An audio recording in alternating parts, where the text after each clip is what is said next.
The mystery of yawning. What is yawning? Involuntarily open mouth wide and inhale deeply due to tiredness or boredom. We all do it. Humans and animals are alike. Why we yawn? We don't have a bulletproof answer, instead, we have only a set of theories. The many theories. A. Yawning helps your body bring more oxygen. B. Yawning helps your body get rid of excess carbon dioxide. C. Yawning was a sign that a change in activity is needed. D. Yawning is a reason of feeling bored. E. Yawning cools the brain, allowing for clear thinking. Is yawning contagious? Maybe when I'm talking about yawning, you feel like you want to yawn. Yeah, because yawn is contagious.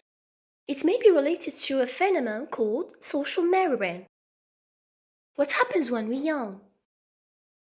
We take a very deep breath. Our muscles stretch and flex along with our joints. Our lungs expand, taking in a larger amount of oxygen. Our facial muscles stretch, forcing more blood to flow to those areas. Thank you for watching.